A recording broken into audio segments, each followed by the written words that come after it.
আমি একটি বছরে একটি ফিল্মের জন্য ন্যাশনাল অ্যাওয়ার্ড পাওয়ার যোগ্য বলে আমি মনে করি ছিলাম। আমি পাইনি, হইতেই পারে, কোনো ছবিটার কথা বলছেন? আমি ভুবন মাঝির কথা বলছি। নাই পাইতে পারি, কিন্তু আমি বলতে চাচ্ছি যে কোনো একজন অভিনেতা, কোনো একজন অভিনেত্রী, কোনো একজন গায়ক, কোনো একজন গায়িকা অথবা ডিরেক্টর, তার তো ওরকম স্ট্যান্ডার্ডের একটি কাজ ওখানে ফাইটিংয়ে থাকতে হবে। তারপরে না সে একটু লবিং করবে, একটু চেষ্টা করবে, কারো বলবে। আমার কাছে মনে হয় একজন বাঙালি হিসেবে আমাদের অর্জন, সবচেয়ে বড় অর্জন মুক্তিযুদ্ধ। সেই মুক্তিযুদ্ধের একটি গল্পে অলমোস্ট ট্রু ফ্যাক্ট নিয়ে সিনেমাটি ভুবন মাঝি। সেখানে আমি একজন ওই সময়ের মুক্তিযোদ্ধার চরিত্র করেছি। এটা আমার কাছে অনেক সম্মানের, অনেক শ্রদ্ধার, অনেক ভালোবাসার। এবং কাজটি যে প্রডিউসার সাহেব বলেন যে শাকিব খান ছাড়া সম্ভব না, উনি আসলে এই দৌড়ে নাই। এই ওয়ার্ল্ড ওয়াইড দৌড়টা, ওয়ার্ল্ড ওয়াইড মিডিয়ার বিজনেসটা, ফিল্মের বিজনেসটা উনি জানেন না, বুঝেন না। দ্যাটস উনি শাকিব খানে আবদ্ধ আছেন, নাথিং রং। কিন্তু অন্য আরেকজন মানুষ হয়তো শাকিব খানকে না নিয়ে বাদুরকে নিয়ে একটি সিনেমা করে, সেই সিনেমা কান পর্যন্ত পৌঁছায় গেছে এবং ঠিকঠাক ওয়েতে।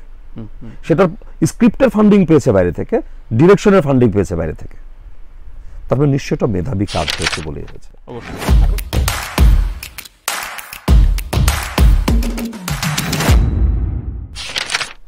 ন্যাশনাল অ্যাওয়ার্ড আমাকে তো আসলে যোগ্যতার একটা মাপকাঠিতে থাকতে হবে, তারপরে না আরো আগ্রুম বাগ্রুম ঘোরার ডুম আছে। আমরা ভেবে নিলাম, ধরে নিলাম যে আমাদের দেশে ন্যাশনাল অ্যাওয়ার্ডের নানান গল্প আছে, কিন্তু আমি যে কম্পিটিশনটা করছি, যে চরিত্রের জন্য, যে ডেজিগনেশনের জন্য, আমি একজন মুখ্য ভূমিকার পুরুষ চরিত্রের জন্য ন্যাশনাল অ্যাওয়ার্ড দাবি করছি। হ্যাঁ, প্রত্যাশা করছি। সেখানে আরো 5 জন আছে, আরো 5টা ফিল্মে। আমি যে ফিল্মটা করেছি, ওই ফিল্মে আমার যে মুখ্য চরিত্র, সেই চরিত্রটা কি ন্যাশনাল পাওয়ার যোগ্য প্রথমে? এইটা তো একটা স্ট্যান্ডার্ডে যেতে হবে, তারপরে না আমি ওইগুলি করব যেগুলি করে আমাদের এখানে। আপনি সেই স্ট্যান্ডার্ডে না, আপনি তো আপনাকে নিয়ে সুবর্ণ মোস্তফা পর্যন্ত আক্ষেপ করেছে যে ওর পাওয়া উচিত ছিল। আমি ওটা বলিনি, যে আমি সামগ্রিক অর্থে বলেছি। তো এখন আমি যদি ওখানে আমার ওই চরিত্রটি, আমার ওই সিনেমাটি, আমার ওই মুখ্য অভিনয়টি যদি ঠিকঠাক না থাকে, তাহলে আমার এই অন্য আড়ম্বর করে লাভ কি? আমি কি আপনাকে বুঝাতে পেরেছি? আমি একটি বছরে একটি ফিল্মের জন্য ন্যাশনাল অ্যাওয়ার্ড পাওয়ার যোগ্য বলে আমি মনে করি ছিলাম। আমি পাইনি, হইতেই পারে, কোনো ছবিটার কথা বলছেন? আমি ভুবন মাঝির কথা বলছি। নাই পাইতে পারি, কিন্তু আমি বলতে চাচ্ছি যে কোনো একজন অভিনেতা, কোনো একজন অভিনেত্রী, কোনো একজন গায়ক, কোনো একজন গায়িকা অথবা ডিরেক্টর, তার তো ওরকম স্ট্যান্ডার্ডের একটি কাজ ওখানে ফাইটিংয়ে থাকতে হবে। তারপরে না সে একটু লবিং করবে, একটু চেষ্টা করবে, কারো বলবে। তাহলে প্রথমটা কি? প্রথমটা হচ্ছে আমার একটা কাজ থাকতে হবে, কাজটি করতে হবে, ওই কাজ করে ফেলবার যোগ্যতা থাকতে হবে। আমি ওই দিকে ফোকাস করি, অ্যাওয়ার্ড মিলবে। রাইট। আপনার জীবনের সবচেয়ে সেরা কাজ যদি বাছাই করতে বলা হয়, সেরা 3টি কাজের কথা বলেন। হ্যাঁ, এটা এভাবে বলা মুশকিল। আমি সেরা কাজ এখনো ওই অর্থে করতে পারিনি, এটা আমার ব্যর্থতা। কিন্তু যেটুকু দিয়ে একটু সুখানুভূতি আসে, সেটি ভুবন মাঝি। কেন? এর কারণ হচ্ছে যে আমরা তো মুক্তিযুদ্ধ পরবর্তী প্রজন্ম, আমার জন্ম 75-এ। আমার কাছে মনে হয় একজন বাঙালি হিসেবে আমাদের অর্জন, সবচেয়ে বড় অর্জন মুক্তিযুদ্ধ। সেই মুক্তিযুদ্ধের একটি গল্পে অলমোস্ট ট্রু ফ্যাক্ট নিয়ে সিনেমাটি ভুবন মাঝি। সেখানে আমি একজন ওই সময়ের মুক্তিযোদ্ধার চরিত্র করেছি। এটা আমার কাছে অনেক সম্মানের, অনেক শ্রদ্ধার, অনেক ভালোবাসার, এবং কাজটি ভালো ছিল। নর্মালি আমরা মুক্তিযুদ্ধের গল্প যেভাবে যতগুলি আছে, আমাদের ওই কাজটি আমাদের ডিরেক্টর, যিনি এটা স্ক্রিপ্টও লিখেছেন, ফাকরুল আরিফিন খান, সে 71-এর পর থেকে ঘটে যাওয়া ঘটনার পরিক্রমায় একদম 96 পর্যন্ত এনে গল্পটি বলবার চেষ্টা করছে, টাইম ল্যাপস করে। এইরকম ইনিশিয়েটিভ কম। আচ্ছা আচ্ছা, রাইট। ফাকরুল আরিফিন খানের বোধহয় আরো কিছু কাজ আমি গন্ডিতে অভিনয় করেছি, that was fantastic one. So আপনাকে আপনার মধ্যে এক ভালো জুটি তৈরি হয়েছে। আমরা আমরা আমরা একই বিশ্ববিদ্যালয়ে পড়াশোনা করেছি, পাশাপাশি হলে থেকেছি, মানসিকভাবে চেতনাগতভাবে একই চেতনা ধারণ করি। আচ্ছা আচ্ছা, এই কারণেই বেশ ম্যাচ হয়। ও আরেকটি সিনেমা করছে, এই সিনেমাটিতে আমি অভিনয় করছি না, গন্ডি পার্ট 2 হচ্ছে, এটা সম্পূর্ণ লন্ডনে হবে, মানে ইউকেতে হবে, এটা আবার কাজ করছি। আচ্ছা আচ্ছা, বাংলাদেশি ফিল্ম নিশ্চয়ই দেখেন বা খোঁজ খবর রাখেন, কেমন সম্ভাবনা দেখেন, কেমন বিরক্ত হন? ভালো সম্ভাবনা দেখি আমি বাংলাদেশের ফিল্মের, ভালো সম্ভাবনা দেখি। আপনি লাস্ট 2-3-4 বছরে আপনি দেখবেন যে আমাদের যারা ট্যালেন্টেড ডিরেক্টর, রাইটার এবং ম্যাক্সিমামই এরা আউট অফ আমাদের এফডিসি এর বাইরের যারা ডিরেক্টর, এরা অনেক আউটস্ট্যান্ডিং কিছু কাজকর্ম করে ফেলেছে। এবং এখন তো ফিল্মের মার্কেটটা আর আসলে কাকরাইল ভিত্তিক নেই, না বাংলাদেশ ভিত্তিকও নাই, ওয়ার্ল্ড ওয়াইড। সো এখন আপনাকে ফাইট করতে হবে ট্যালেন্টসি দিয়ে, নো আদার ওয়ে। যে কারণে এই দৌড়ে অনেকেই, অনেক নাম ডাকালা মানুষজন দৌড়ায় কোলায় উঠতে পারছে না। সো তারপরও বলতে শুনি অনেক প্রযোজকের মুখে যে বাংলাদেশে সাকিব ছাড়া কোনো নায়ক নাই, আর নায়িকা তো বাংলাদেশে নাই, কারণ নায়িকা নাকি খুঁজে পাওয়া যায় না, কলকাতা থেকে আনতে হয়, আমেরিকা থেকে আনতে হয়। আপনার কাছে সাকিব অবশ্যই সুপারস্টার ইন্ড্রোজ করছে একের পর এক, তার উপর নির্ভর করে আছে অনেকেই, কিন্তু তার বাইরে আপনি কার ছবি দেখতে যান বা কৌতূহল তৈরি বা সম্ভাবনা আছে, কার নাম বলতে পারেন এখন? না, আমি কোনো পার্টিকুলার অভিনেতার নাম বলতে চাই না, আমি বলতে চাই পার্টিকুলার কন্টেইনের নাম। বলেন।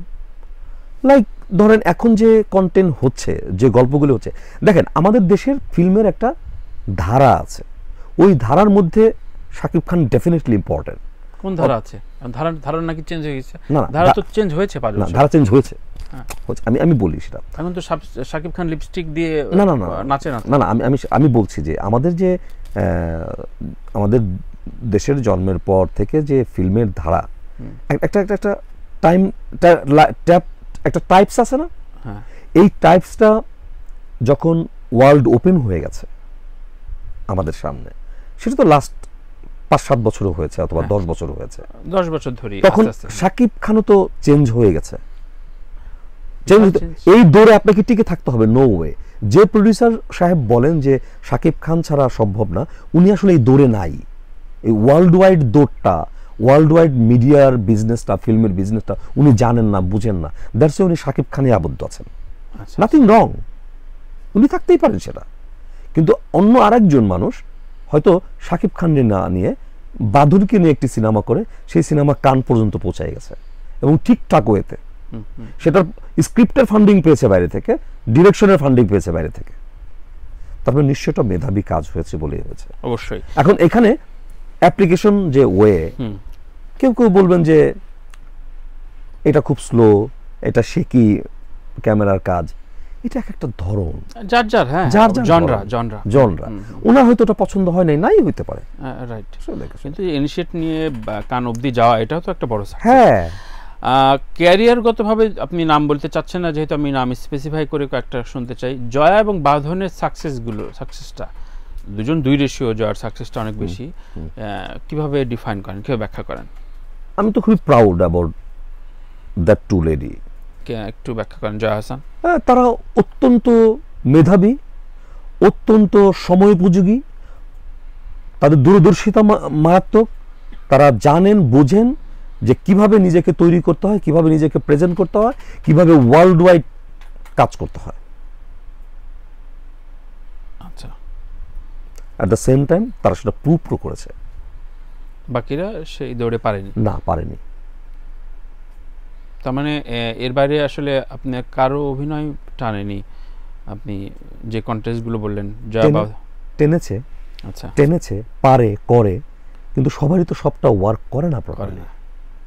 5 জন একসঙ্গে দৌড় দিলে ফার্স্ট সেকেন্ড তো 2 জন হবে। হ্যাঁ, কিন্তু একটা বড় প্রশ্ন, ধরেন 2-3 বছর ধরে বাংলাদেশি নায়িকাকে খুব বেশি যে কলকাতা থেকে নিয়ে আসার যে প্রবণতা একেবারেই নাই, আমাদের দেশে অভিনেত্রী নাই, তাহলে না? না, এরকম না ভাই। আপনি যখন ছবি বানাচ্ছেন, তাই না, আপনি শুনলেন না, আপনি যখন ডিরেকশন করবেন, আপনি যখন গল্প ভাববেন, আপনার কাছে গল্প প্ল্যান করতে করতেই এক ধরনের একটা শ্যাডো আসবে যে আমার এই চরিত্রটা এরকম হতে পারে। আচ্ছা আচ্ছা, তো সেখানে আমাদের যদি বাংলাদেশের কেউ একজন ম্যাচ করে হয়ে যাবে, না হলে হবে না, এটা তো আমি দোষের কিছু দেখছি না। রাইট।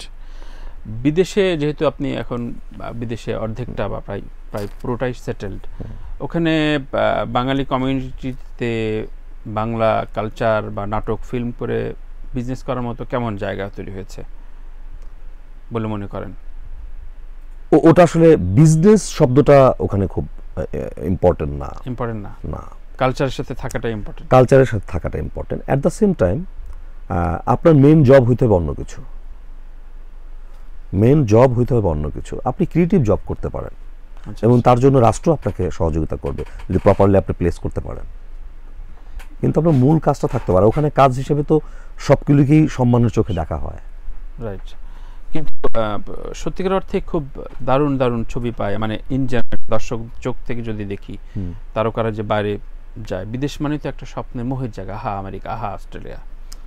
জীবনটা কেমন আসলে ওখানে? না, ওরকম মোহের নয়, কিন্তু জিনিসটা রিয়েলিটি কিন্তু ডিফারেন্ট। বেড়াইতে যাওয়া বিদেশে একরকম, আর থাকতে যাওয়া, আপনার প্রত্যেক দেশেরই লুফল আছে, ভালো মন্দ দিক আছে।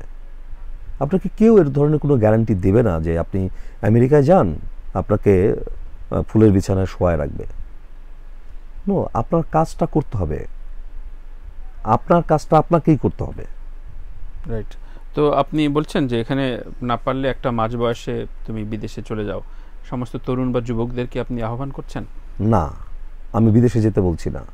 আমি বলছি বিদেশে, মানে এই মুহূর্তে পৃথিবী তো ওপেন, জি, হাতের মুঠোয়, পৃথিবীর মতো করে নিজেকে যোগ্য করে তুলতে বলছি।